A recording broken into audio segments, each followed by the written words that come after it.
अगर किसी ने अपमानित किया है तो सूद ब्याज सहित वापस पहुंचा के जाएंगे। ऐसा अपमान हमने चुनाव में भी सहा था। चुनाव हारने का दुख नहीं होता, लेकिन जिस तरह से अपमानित किया गया था उसका दुख होता है। नहीं तो आपके योगी जी को हटवा देंगे, बता रहा हूं आपको, ठीक है ना? ठीक है। बीजेपी के अंदर दबी चिंगारी आग के रूप में फैलने वाली है। साल 2024 में लोकसभा चुनाव के परिणाम आने के बाद हालांकि बीजेपी आला कमान ने दोनों नेताओं के अंदर एक दूसरे के लिए धधक रही आग को बुझा देने का दावा किया था, लेकिन लगता है इसमें पूरी तरह से उन्होंने कामयाबी हासिल नहीं की थी। वो आग तो बुझ चुकी थी, लेकिन राख में तब्दील नहीं हुई थी, अब फिर से धधकने लगी है।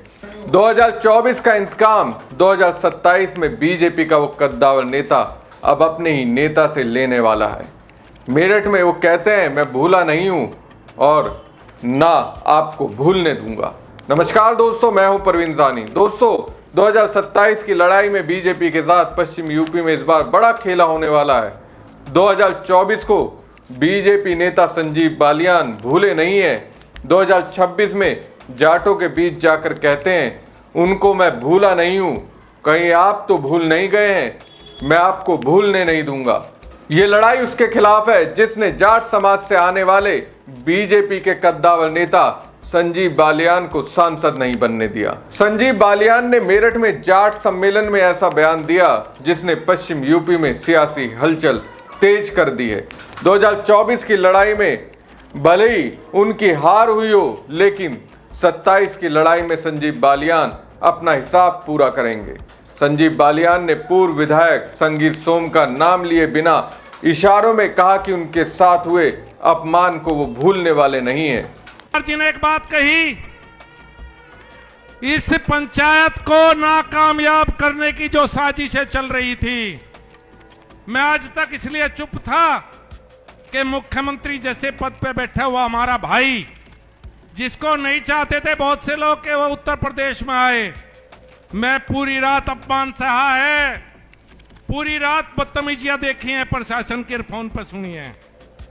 हम इसलिए झुके कि भगवंत मान को आना था, नहीं किसी की औकात नहीं जो मैं झुका दे शासन प्रशासन की।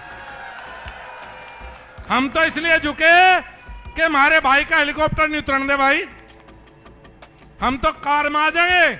और अगर भगवंत मान कार में आ रहे होते तो रात को बिना झुकते, बिल्कुल भी इसलिए झुके, नहीं तो जाट शब्द किसी की मां ने दूध नहीं पिया जो यहां से हटा दे वो नहीं हट सकता।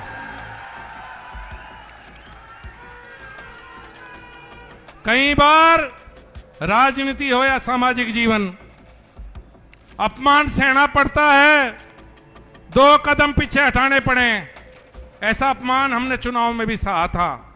चुनाव हारने का दुख नहीं होता, लेकिन जिस तरह से अपमानित किया गया था उसका दुख होता है। और अपमान रात बड़ा भी डबल अपमान हो लिए। और भाई सूद से ही चुकाओगे, चुकाओगे ही नहीं चुकाओगे। अगर किसी ने अपमानित किया है तो सूद ब्याज सहित वापस पहुंचा के जाएंगे। मैं भूल जाऊं तो तुम ना भूलन दियो, और तुम भूलोगे तो मैं नहीं भूलन दूंगा, बिल्कुल भी किसी कीमत पे भी। यो लिखा जाएगा, चिंता ना करे चाचा, किसी की नहीं। यो तो पता है ना, भाई के डर से चुप था, और कोई कारण नहीं है चुप होने का बिल्कुल भी। संजीव बालियान ने जाट सम्मेलन कार्यक्रम मंच से कहा कि मेरा जो अपमान हुआ उसे मैं भूलने नहीं दूंगा। अगर तुम भूल गए तो भी मैं याद दिलाता रहूंगा, और अगर मैं भूल जाऊं तो तुम मुझे याद दिलाते रहना। तो साफ है, संजीव बालियान अब 24 का हिसाब 27 में संगीत सोम से लेंगे। अगर बीजेपी की ओर से उन्हें टिकट दिया गया तो दावे के साथ कहता हूं, संगीत सोम को हराने के लिए वो कुछ भी करेंगे, पूरी ताकत लगा देंगे। ऐसा इसलिए क्योंकि कुछ इसी तरीके का प्रयास संगीत सोम ने संजीव बालियान को हराने के लिए किया था। हालांकि दोनों के बीच मतभेद खत्म करने का बहुत प्रयास बीजेपी के रणनीतिकारों ने किया था, लेकिन संगीत सोम अड़े रहे। संजीव बालियान का तो सीधा आरोप है कि संगीत सोम की वजह से ही उनकी हार लोकसभा चुनाव में हुई थी। अब जो हार मिली है वो उसे भूले नहीं है, याद रखा हुआ है। जाहिर सी बात है, जब बालियान ने याद रखा है तो बदला लेने का पूरा प्लान भी उन्होंने बना ही रखा होगा। पूर्व केंद्रीय मंत्री ने आगे कहा कि 2 कदम पीछे हटाने पड़े, ऐसा अपमान हमने चुनाव के समय में सहा था। उन्होंने कहा कि चुनाव हारने जीतने का दुख नहीं होता, लेकिन जिस तरह से अपमान किया गया था उसका दुख होता है। उन्होंने चेतावनी भरे लहजे में कहा कि अगर किसी ने अपमान किया है तो उसे सूद ब्याज सहित चुकाना होगा। वहीं इस मौके पर राजस्थान से सांसद हनुमान बेनीवाल तो संजीव बालियान के सामने सीधे मुख्यमंत्री को पद से हटाने की धमकी देने लगे।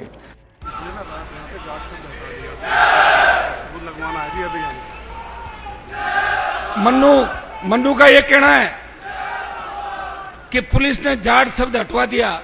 वो तो बालियान जी अपना बात करेंगे, नहीं तो आपके योगी जी को हटवा देंगे, बता रहा हूं आपको, ठीक है ना? ये ठीक है, बालियान जी बहुत बहुत आपको धन्यवाद। जय हिंद। तो सुना आपने बेनीवाल क्या कह रहे हैं? वो कह रहे हैं जाट की सीधी बात है, जो जाटों का अपमान करेगा उसे गद्दी से हटा देंगे। राजस्थान के नागौर सीट से सांसद हनुमान बेनीवाल ने महाराजा सूरजमल के साहस, वीरता और समाज सुधार में उनके योगदान को याद किया। उन्होंने मन से शिलालेख से जाट शब्द हटाने पर नाराजगी जताई और आरोप लगाया कि प्रतिमा के नीचे लगाए गए शिलालेख से जाट शब्द को हटा दिया गया है। ये जाट समाज के सम्मान से जुड़ा विषय है और शिलालेख में जाट शब्द को दोबारा जोड़ा जाना चाहिए।